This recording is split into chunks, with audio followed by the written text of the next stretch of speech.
علمی point number 6، کافر کی جو ڈیفینیشن انہوں نے کی ہے وہ پارشلی تو درست ہے کہ جو ایتھیسٹ ہیں، جو منکرین خدا ہیں، وہ کافر ہیں، انکاری ہیں اللہ کی ذات کے، اور ہم ان کے لیے کفر کا لفظ استعمال کرتے ہیں۔ لیکن انہوں نے جو یہ بات کی کہ کافر صرف وہی ہوتا ہے جو اللہ کا انکار کر دے، یہ بات ان کی بالکل غلط ہے۔ اسلام میں ایسا نہیں ہے۔ اسلام میں بنیادی 3 عقائد ہیں۔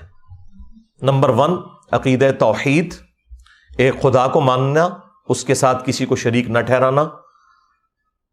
نمبر 2 عقیدہ رسالت، یہ عقیدہ رکھنا کہ اللہ تعالیٰ نے انسانیت کی رہنمائی کے لیے انسانوں ہی میں سے پیغمبروں کو چنا، اور وہ پیغمبر خدا نہیں تھے، نہ خدا کے بیٹے تھے، بلکہ صرف وہ خدا کے ریپریزنٹیٹو تھے، انسان ہی تھے، اور ان کے ذریعے انسانیت کو اللہ تعالیٰ نے اپنی تعلیمات سکھائیں۔ اور عقیدہ نمبر 3 ہے عقیدہ آخرت، کہ آپ جو کچھ بھی دنیا میں کرتے ہیں، مرنے کے بعد اللہ تعالیٰ آپ کو دوبارہ زندہ کرے گا، اور آن دا ڈے آف ججمنٹ، قیامت کے دن آپ اکاؤنٹیبل ہیں، جواب دہ ہیں اللہ تعالیٰ کی بارگاہ میں ان تمام اعمال کا جو دنیا میں آپ نے کیے، خواہ وہ حقوق اللہ سے متعلق ہوں یا حقوق العباد، یعنی اللہ تعالیٰ کے حق ہوں یا اللہ کے بندوں کے حق۔ اگر آپ نے ان کے ساتھ نیکی کی ہے تو اللہ تعالیٰ آپ کو انعام دے گا، اور اگر برائی کی ہے تو اس کی آپ سزا پائیں گے۔ اور یہ تمام ریلیجنز کے اندر یہ کامن چیز ہے۔ ان تینوں عقیدوں میں سے کسی ایک کا بھی انکار کر دیں تو کافر ہے۔ صرف خدا کا انکار کفر نہیں ہے، بلکہ ان تینوں عقائد میں سے کسی ایک چیز کا انکار کر دینا بھی کفر ہے۔ اصل میں وہ یہ ایک کامن ٹرمز کے پوائنٹ آف ویو سے بات کرنا چاہ رہے تھے، اس کی وجہ سے وہ آپ سمجھ لیں تھوڑا ٹریک سے ہٹ گئے کہ بت پرستی کا جو دین ہے اس کو ماننے والا بھی کوئی کافر نہیں ہوگا، کیونکہ وہ پیچھے تو ایک ہی خدا کو مان رہے ہیں۔ تو چونکہ ان کا اوورآل نظریہ ایک خدا کو ماننے کا ہے، لہٰذا وہ کافر نہیں ہے۔ تو اسلام میں ایسا نہیں ہے۔ اسلام میں بت پرستی جو ہے یہ کفر اور شرک ہے، اور یہ ایگریڈ اپان ہے۔ آج میں جتنی بھی گفتگو کر رہا ہوں، ان میں سے کوئی ایک بات بھی ایسی نہیں ہے جو مسلمانوں کا کوئی ایک فرقہ اس کا ڈینائل کرتا ہو۔ یہ وہ عقائد ہیں کہ جو ایگریڈ اپان ہے، چونکہ قرآن کے اندر لکھے ہوئے ہیں۔ تو کسی بھی دنیا کے مسلمان مکتب فکر کا ایسا عقیدہ نہیں ہے کہ بت پرستی کا ماننے والا جو ہے وہ کافر نہیں ہے، یا وہ جیوز اور کرسچنز جو خدا کے لیے بیٹا تجویز کرتے ہیں، اس کی اولاد تجویز کرتے ہیں، وہ کافر نہیں ہے، وہ کافر ہی مانتے ہیں۔ اور قرآن حکیم اپنے اس مقدمے کے اندر بالکل واضح ہے۔ اس حوالے سے انہوں نے ایک آیت کوٹ کی جو اکثر نان مسلمز جو ہیں وہ اپنی اگنورنس کی وجہ سے غلط کوٹ کرتے ہیں، اور بعض اوقات مسلمانوں میں سے بھی لوگ کوٹ کرتے ہیں۔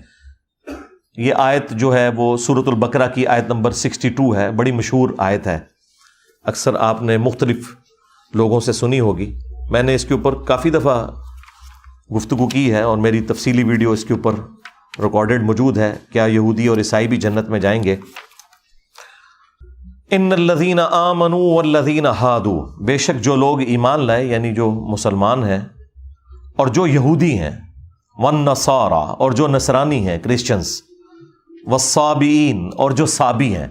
یہ صابی عموماً لوگ سمجھتے ہیں اس سے مراد ستارہ پرست ہیں، ایسا نہیں ہے۔ صابی دین ابراہیمی کے ماننے والے لوگ تھے۔ من آمن باللہ، ان میں سے جو بھی ایمان لے آئے اللہ پر، والیوم الآخر اور آخرت کے دن پر، وعمل صالحا اور نیک اعمال کرے، فلہم اجرہم عند ربہم، تو پھر ان سب لوگوں کے لیے ان کے رب کے حضور اجر ہے، ولا خوف علیہم ولا ہم یحزنون، اور قیامت کے دن نہ انہیں کوئی خوف ہوگا اور نہ کوئی غم لاحق ہوگا، یعنی یہ سب کے سب لوگ قیامت کے دن امن میں ہوں گے۔ اس آیت کو بعض لوگ آؤٹ آف کانٹیکسٹ کوٹ کرتے ہیں، اور وہ کہتے ہیں کہ دیکھیں اس میں تو اللہ تعالیٰ نے واضح کہہ دیا کہ خواہ مسلمان ہوں، یہودی ہوں، کرسچنز ہوں، صابی ہوں، اللہ پر اور آخرت پر ایمان لے آئیں، تو قیامت کے دن وہ کامیاب ہو جائیں گے اپنے نیک اعمال کے سبب. اس میں ایمان بالرسالت کا ذکر نہیں ہے، اور وہ اس سے یہ رزلٹ نکالنے کی کوشش کرتے ہیں کہ ایمان بالرسالت کوئی ضروری چیز نہیں، اللہ کو اور آخرت کو مان لیں تو آپ کامیاب ہو جائیں گے. اور اسی وجہ سے آپ کو پتا ہے کہ اکبر بادشاہ مغلوں کا، اب میرا خود بھی تعلق مغل خاندان سے ہے، اس کے باوجود میں سمجھتا ہوں کہ سب کانٹیننٹ میں جو دین کے اعتبار سے گمراہی کا دروازہ جس شخص نے کھولا وہ جلال الدین اکبر تھا. تو اس نے جو ایک کامن ریلیجن کا کانسیپٹ دیا وہ اسی بنیاد کے اوپر دیا کہ یہ ساری کی ساری تفریق انبیاء کے ناموں کے اوپر ہے، لہٰذا انبیاء کو بیچ میں سے نکال دیا جائے، نعوذ باللہ. تو پھر پوری دنیا ہیپی رہے گی، کیونکہ یہ ساری تفریق آتی ہی پیغمبروں کے نام کے اوپر ہے. مسلمان جو ہیں محمد رسول اللہ کو مانتے ہیں، اور یہودی جو ہیں وہ موسیٰ علیہ السلام کو مانتے ہیں، کرسچن جو ہیں وہ عیسیٰ علیہ السلام کو مانتے ہیں. تو اس کی وجہ سے پھر تفریق آ جاتی ہے. اگر خدا اور آخرت کا کانسیپٹ رکھا جائے تو وہ تو ہندوؤں میں موجود ہے، اور اچھے اعمال کیے جائیں وہ تمام ریلیجن کہتے ہیں، تو یہ سارے معاملات حل ہو جائیں گے. اور یہ آیت کوٹ کرتے ہیں، حالانکہ یہ آیت خود بول کے کہہ رہی ہے کہ آپ اس آیت کو بالکل آؤٹ آف کانٹیکسٹ پیش کر رہے ہیں، کیونکہ جب اس میں آ گیا کہ بے شک وہ لوگ جو ایمان لائے اور جو یہودی ہیں اور جو نصرانی ہیں. مجھے بتائیں یہودی کون ہوتا ہے؟ جو کسی پیغمبر کا ماننے والا ہوتا ہے یا پیغمبر کا نہیں ماننے والا ہوتا؟ پیغمبر کا ماننے والا ہوتا ہے. نصرانی کون ہوتا ہے؟ جو جیزس کرائسٹ کو ماننے والا ہے. تو اس کے اندر امپلائڈ ہے کہ اللہ تعالیٰ انبیاء کا ذکر کر رہا ہے جو ایمان لائے محمد رسول اللہ پر صلی اللہ علیہ وآلہ وسلم، یا موسیٰ علیہ السلام اور اسرائیلی پیغمبروں کے اوپر، یا عیسیٰ علیہ السلام کے اوپر، یا سابی جو دین ابراہیمی کی ایک بگڑی ہوئی شکل تھی ابراہیم علیہ السلام کے اوپر. تو انبیاء کا تو ذکر امپلائڈ ہے اس کے اندر. یہودی ہوتا ہی وہ ہے جو پیغمبروں کو مانے، کرسچن ہوتا ہی وہ ہے جو جیزس کرائسٹ کو مانے، لہذا ایمان بالرسالت تو اس میں موجود ہے.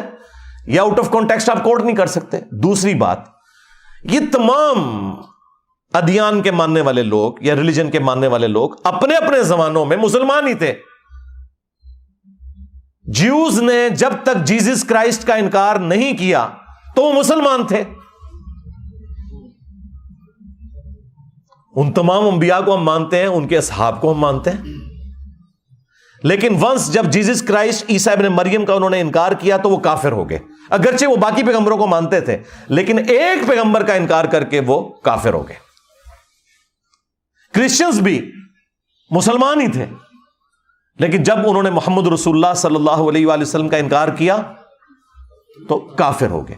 قرآن کی روح سے جو کوئی بھی اللہ کا انکار کر دے وہ بھی کافر، کسی ایک پیغمبر کا بھی انکار کر دے وہ بھی کافر، اگرچہ وہ اللہ کو بھی مانتا ہو، سارے پیغمبروں کو مانتا ہو، کسی ایک پیغمبر کا بھی انکار کر دے وہ کافر. اور یہ قرآن میں لکھا ہوا ہے، وہ ہے پارہ نمبر 6 چیپٹر نمبر 4 سورۃ النساء آیت نمبر 150 سے 152. ان الذین یکفرون باللہ ورسلہ، بے شک وہ لوگ جو کہ کفر کرتے ہیں اللہ کا اور اس کے رسولوں کا، وَيُرِيدُونَ أَن يُفَرِّقُوا بَيْنَ اللَّهِ وَرُسُلِهِ، اور وہ اس تلاش میں رہتے ہیں کہ اللہ اور رسولوں میں ایمان لانے میں فرق کر لیں، کہ اللہ کو مانیں گے پیغمبروں کو نہیں مانیں گے، یا اللہ کو مانیں گے فلاں پیغمبر کو مانیں گے فلاں کو نہیں مانیں گے. اور یہ میں تشریح جو کر رہا ہوں اس کے اندر لکھی ہوئی ہے، وَيُرِيدُونَ أَن يُفَرِّقُوا بَيْنَ اللَّهِ وَرُسُلِهِ، اور وہ چاہتے ہیں کہ اللہ اور رسولوں میں فرق کر دیں. وَيَقُولُونَ، اور کہتے ہیں، نُؤْمِنُ بِبَعْضٍ، کہ ہم بعض پہ تو ایمان لائیں گے، وَنَكْفُرُ بِبَعْضٍ، اور بعض کا کفر کر دیں گے. کفر کا مطلب ہی انکار ہوتا ہے. وَيُرِيدُونَ أَن يَتَّخِذُوا بَيْنَ ذَلِكَ سَبِيلًا، اور وہ اس تلاش میں رہتے ہیں کہ وہ درمیان کا راستہ نکال لیں. وہی دین الہی جو دین اکبری تھا کہ درمیان کا راستہ تلاش کر لیں، کہ پیغمبروں کو سائڈ پہ کر دیں. اب اللہ تعالیٰ کا ڈیوائن فتویٰ اس کے اوپر، اتنا گاڑا فتویٰ، اولئک ھم الکافرون حقا، ایسے لوگ کٹر کافر ہیں جو اللہ رسولوں میں فرق کر دیں یا رسول اور رسول میں فرق کر دیں، کٹر کافر ہیں. وَأَعْتَدْنَا لِلْكَافِرِينَ عَذَابًا مُهِينًا، اور ایسے کافروں کے لیے ذلیل و خوار کر دینے والا عذاب اللہ نے تیار کر رکھا ہے۔ اب ساتھ ہی آ گیا سائملٹینیس کنٹراسٹ، جس میں فٹ ان صرف مسلمز بیٹھتے ہیں۔ والذین آمنوا باللہ، اور وہ لوگ جو کہ ایمان لاتے ہیں اللہ پر، ورسولی، اور اس کے رسولوں کے اوپر، ولم یفرقوا بین احد منہم، کسی ایک رسول کے معاملے میں بھی کوئی فرق نہیں کرتے، سب کے سب پیغمبروں کو وہ مانتے ہیں۔ اولئک سوف یؤتیہم اجورہم، یہ وہ لوگ ہیں جنہیں عنقریب اللہ تعالیٰ پورا پورا بدلہ دے گا ان کی اس نیکی کا۔ وَكَانَ اللَّهُ غَفُورًا رَحِيمًا، اور اللہ تعالیٰ بخشنے والا اور رحم فرمانے والا ہے۔ اب یہ جو آیات ہیں، آیت نمبر 150 سے 152 چیپٹر نمبر 4 سورۃ النساء کی، یہ واضح ثبوت ہے کہ کسی ایک پیغمبر کا انکار کرنے والا بھی کافر ہے۔